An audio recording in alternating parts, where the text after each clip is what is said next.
Jeff, in this first video, I'm going to give you a brief overview of the process we're going to go through. Step one of the OnTarget system is to identify the problem. This is the most important and one that is too often misunderstood and misidentified. Let's dissect the sequence of events from a single shot. You swing at the ball, you hit the ball takes off, the ball only goes 170 yards while slicing to the right, and the ball goes in the water, costing you a penalty stroke. These individual events are like dominoes falling into one another. The first domino was the swing, and the last domino was the ball going in the water.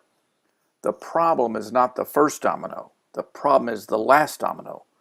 The problem is the final result of the shot. Now, based on our discussions, we have already identified your problem. The most significant problem that affects your scoring is you do not have enough distance to reach most greens in regulation. Your average drive is around maybe 170 yards, and the longest shot you can hit from the ground is about 120 yards. If you're playing a 380-yard par 4 and you hit one of your better drives, you're still 90 yards away from a place on the ground that you could reach the green from. Now, you also have a directional problem with your drive and possibly your irons as well, and there is a correlation between what you're doing with the club at impact that causes directional problems. It also affects distance. So as we work on one, it will help the other. So our goal is to increase your distance both with the drive and your shots from the ground. So I would like to set a goal for your drives to be 200 yards and to improve your distance from the ground from 120 to 165.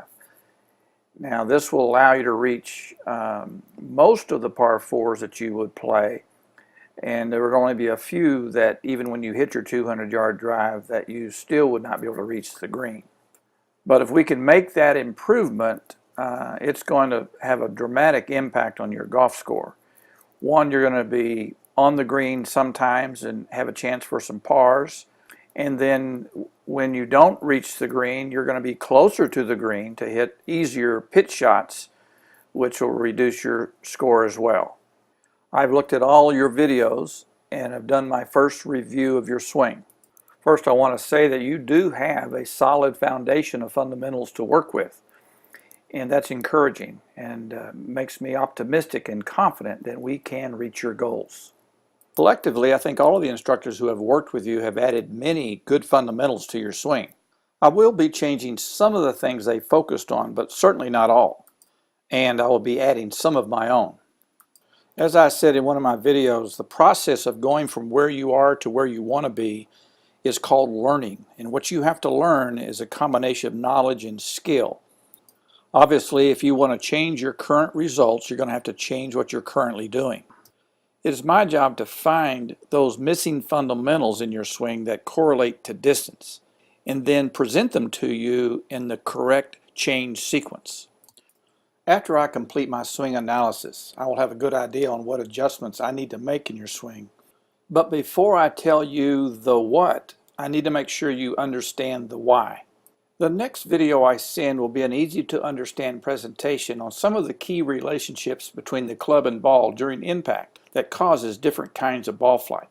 Years ago, before high-speed cameras and Doppler radar, golfers and teachers had to guess at what they thought caused the ball to do what it did. Teaching then was opinion-based.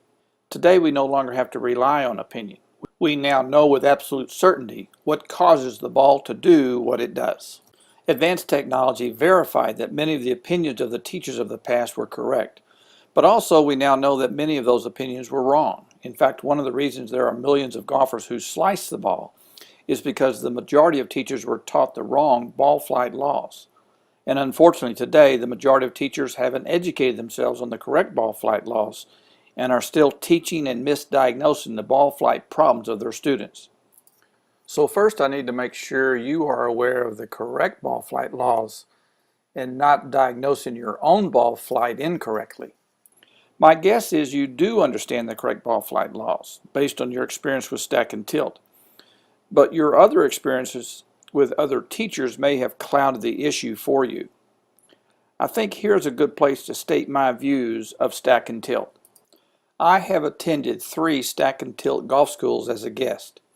Two were conducted by Andy Plummer and Mike Bennett, the authors of Stack and Tilt. I've read their books and watched their newest DVD, which I highly recommend. The other school I attended was conducted by Grant Waite and Joe Mayo. Joe Mayo and I became good friends a few years ago while working for a golf retail store in Las Vegas. I played a small part in helping him start an indoor teaching facility here in Las Vegas called Radar Golf. Radar Golf has one of the only TrackMan studios in the state of Nevada. Joe knew Mike and Andy, and when Grant found out Joe had a TrackMan, he asked him to help conduct the Stack and Tilt school. Grant and Joe quickly became friends and an excellent teaching partnership, and now are teaching several PGA Tour players. In just a year's time, Joe has become recognized as one of the premier experts in the world in interpreting ball flight and impact data, and what numbers correlate to what swing components.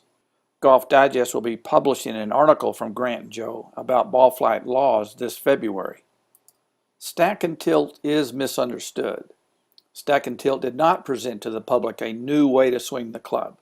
It was simply describing the current swing in a scientific way instead of the incorrect way opinion-based teachers were describing it.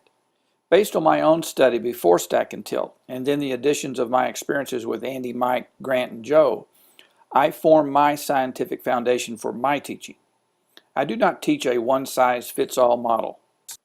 I do not specifically teach Stack and Tilt, but certainly my students will share many of the Stack and Tilt fundamentals.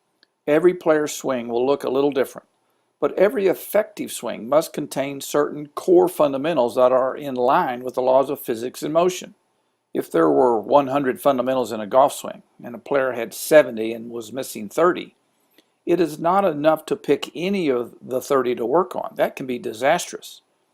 The most advanced way of teaching is to find the correct 71st fundamental that needs to be added and fits with the other fundamentals that are already present. When that is done, the swing change is much easier and the results are quickly seen. I'm going to close this first video and we'll be sending you the next one in a few days. Also, I'll be finishing your swing analysis in a few days, and then from that I'll prepare your game improvement program.